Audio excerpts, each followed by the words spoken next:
All right, so normally I don't try to be an alarmist when it comes to stuff that's going on, when it comes to prep, EDC, shit hits the fan, and all that type of stuff. But I am a little alarmed about what I'm seeing in the news today. So, Doge, which we're trying to figure out 100% if they're government, if they're not, if they're authorized, whatever. It's been reported that on the Doge website, I think doge.gov, that our information has been leaked out there, or I wouldn't even say leaked, put out there, which can now be snatched up by adversaries and friendlies and just foreigners all together, of some of our capabilities and some of our secrets. And what's crazy is, I'm going to link up the article. You'll also throw it on the screen for you as well, is because it's reported to say that Elon Musk can't say that he had no clue with the critical secrets that this organization had, because he has $1.8 billion in contracts with this organization to build secret satellites for our government. I'm a little concerned by that for a couple of reasons. There's a lot of stuff that's going on, but I'm starting off with this one because I just believe the level of threat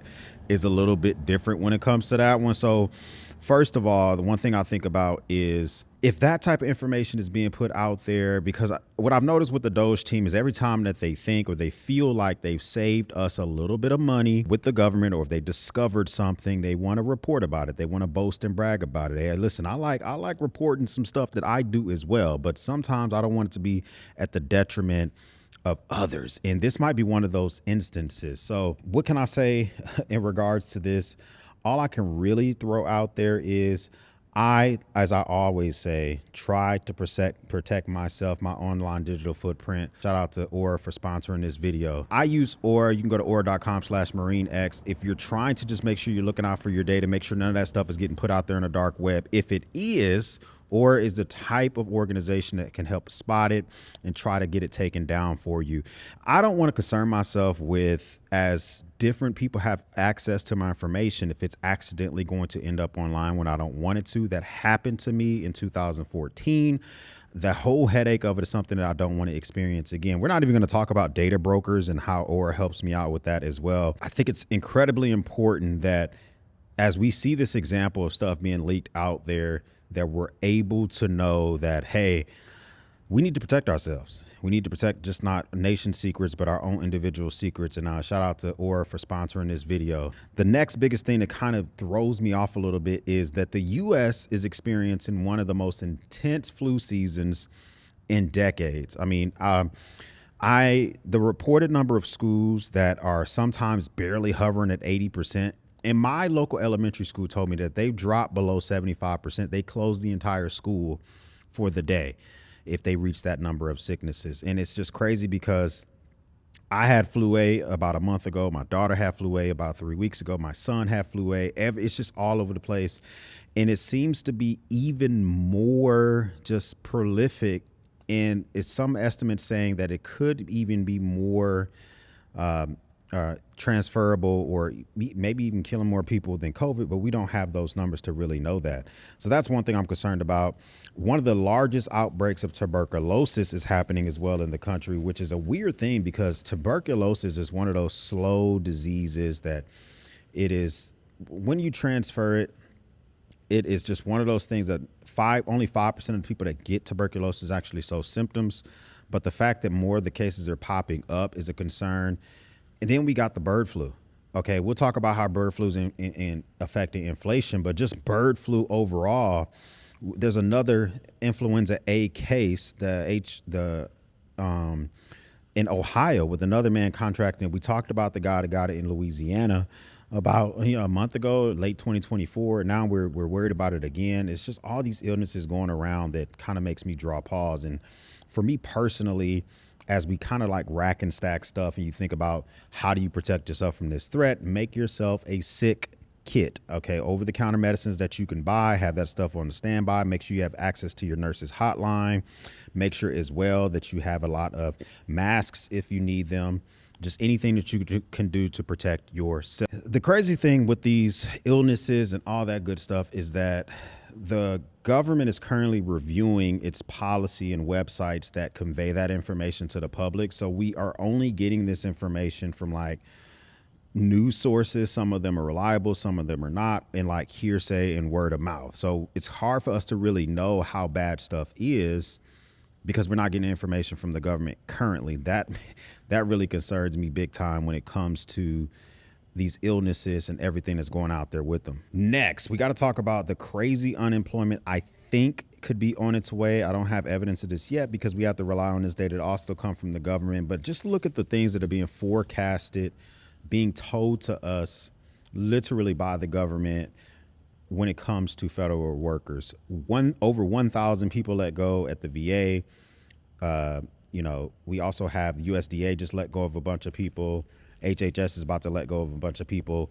It's estimated that the attrition this year, whether through firing or self-attrition by taking the buyout or people retiring, normally every year in the federal government, attrition is about 10%. They're estimating that this year attrition could reach as high, the federal government could shrink by upwards of 20%, which kind of makes me weary for two reasons. Number one is the functionality of the government is deeper than we think about. I know a lot of times we do want the government to shrink and we want it to be more efficient. Raising my hand, I would like to be one of those guys, but I will also like it to continue to function. Medicaid, Medicare, VA benefits, Social Security checks, people getting Meals on Wheels, people making sure that they can get grants that they actually need and deserve, people be able to access national parks, making sure that we can get our food inspected, making sure that people are following government contracts through inspections. All that type of stuff is done by government employees. As we shrink the fat, as we start to fry up some of that pig fat, make sure that we don't trim away too much of the trimmings. I like the fat. Okay. I don't know if you've ever had yourself a good old corned beef sandwich. I'm from Cleveland, Ohio. We used to go get a corned beef sandwich on Jewish rye bread with some mustard and Swiss cheese. And I would tell the butcher, I would say, give me some of that fat. Don't cut all the fat off. Give me some of that trimmings. Here in the government, we need to keep some of the fat. We don't want to just throw all of it away because, we know the fat's not good for us, but we need to keep a little bit of it. Now, the second thing I'm worried about is unemployment. Releasing this many people into the government, and a lot of the people you're releasing are highly qualified. They have degrees, they have experience. So now you're putting them into the marketplace with people that are already fighting for jobs. And now we have like this double thing of just people fighting for the same type of positions. I'm worried about unemployment exploding. And when unemployment explodes, people spend less money. That can affect the economy overall. If you're in an industry where you need people to spend money, those things decrease. People get their haircuts less. They get their nails done less. They cut the cord. They stop streaming services. They do less frivolous spending. That could affect you specifically. So we do want a healthy balance when it comes to shrinking down the government. And as other businesses and other states take the example of what the federal government is doing, that can cause more unemployment as well. Jamie Dimon just literally came out yesterday and says he doesn't care how many people sign a petition up the uproar where he's making all his employees return to work. And a lot of people aren't happy about it, especially women that have young kids, women that are pregnant, etc. He doesn't care. He doesn't give a damn. That type of stuff leads to more attrition in companies. Now more people are fighting for jobs. That's something that I think about as well, and you should too. So another thing that was kind of quietly done is getting a little bit more of an uproar is that President Trump is now, there was a carve out for steel and aluminum tariffs, or aluminum, as I like to say every now and again, where there was kind of a carve out where we weren't doing tariffs on top of that. He just imposed a 25% tariff on all steel and aluminum imports. That's supposed to take effect in March. If that were to take effect, we already have vehicle manufacturers coming out that can raise the prices of a vehicle from $1,000 up to $7,000. That can raise the price of foods that are made with aluminum or steel, canned goods, anything that you need for that type of stuff. So as we continue to think about everything that could get slapped with the tariffs, how that can affect stuff, things that are made with those components, appliances, if you're getting a renovation on your house, if you're getting a new house built, all that type of stuff is incredibly important to think about. Do you want to make those purchases now, or do you want to wait and see if these tariffs don't get put into effect like he did last time and make the purchases later? These are things I think about. I want a new deep freezer. Okay. Deep freezer has components in it that are made with metal. And I'm trying to think about, how does that raise the cost of my deep freezer? Is that something I need to really think about? Do I want to snatch it up now? I don't know, whenever I come up here and pick up stuff, and a lot of stuff that I get from this specific facility for building materials and renovations are slap full of stainless steel, especially like when I'm doing drywall type stuff, the beading on the corners and stuff, like those small costs going to go up as well. The carve outs, I don't know if this is like just like something that we're imposing and we're not necessarily going to do it, but I do think about, we already have the 25% tariff that's threatened to be put on the entire country of Canada and Mexico. And then if you put on top of that an import of steel, which we do get a lot of steel from Brazil, from Mexico, we'll get it from Canada as well. Is that going to be like a double tariff? Is it 50%? Like, how does that work? I'm very confused about that. I'm very concerned about that. And so my advice to you would be, if you're thinking about doing some big purchases for your prep, whether it be appliances, whether it be renovation stuff to make your prep at your house better, do it now, or don't do it until well after we see how these tariffs work out. Let's just see if they're not really get implemented, and maybe you can pump your brakes and just wait. All right, listen, this one here is a little concerning because inflation went up again. It actually kind of shocked economists because it went up higher than they thought it was going to go. It went up to 3%. It hasn't been that high since last June. And it's not 3% for all categories, but it is some categories which are crazy high. We're going to talk about eggs. It's not just because of inflation that eggs are at 15% inflation for this month. It also has to do with the influenza, with the bird flu, and then people are hoarding them, although eggs go bad. So you're an idiot if you're hoarding eggs, you stupid idiot. But I would say this, that even small things, look at your utilities, look at your cost of goods, look at your groceries, inflation slowly ticking up. The way I combat this is I always keep an entire pantry stock full of crap, stuff in my garage, stock full of crap. And I already have one deep freezer. I just told you earlier, I'm thinking about buying a second deep freezer.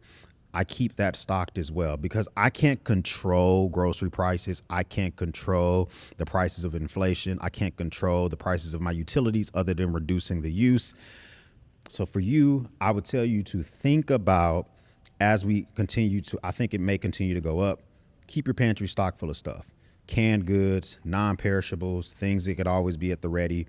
But I don't think we have a direct control over this, and we just kind of at the whim of the government, and we always have to be ready for that. The lowest on the totem pole, something I think about, but lowest on the totem pole is civil unrest. President's Day weekend is this weekend. There's a whole lot of effing people that are off work and plan on protesting the administration all around the country at different federal buildings because they don't like some of the decisions that the administration are making. If you like them or love them, I'm not here to talk about the administration. I'm here to talk about, I'm not going to those protests. I'm not taking my family near any of them, celebrating Washington's birthday at the crib. Okay, I'm not going to be the person that's be anywhere near those, not because I'm worried about those protesters, but there could be anti-protesters out there as well. We don't know how rowdy these people can get. I used to be the young guy to see a big picture of Bourbon Street packed full of people and girls taking their titties out, and I would be like, oh, I need to be there. Now, when I see big crowds full of people and stuff like that, I'm just like, I would never be there. The titty part still kind of gets me. But the other part, you know, I still am not just a big fan of being around stuff where you're just asking for that type of trouble. All I can tell you for this, if you're going to go out there, I think you're kind of an idiot. However, if you just feel yourself, you find up you in those places, check your bug out bags, check your get home bags. If you run a pistol, make sure that you have your ammo and everything's put together. Whatever weapons are legal in your area, you should probably make sure you got those as well. At a minimum, always keep yourself a knife at the ready. Always keep yourself some pepper gel if that's legal in your state. If you're allowed to run some knuckle dusters, run those as well if it's legal. I'm just telling you to check your municipality because I don't know how y'all are running it, but I'm just not going to be out there. I'm not going to be out there. What do you think about this stuff that's going on? My number one is our secrets being leaked out there. Ugh. Not a big fan of that. If this is your first time stopping by, hit the subscribe button. I would love to have you part of the battalion. If this is not your first time stopping by, well, thank you once again for watching me run my grape. For everyone else, we'll speak soon.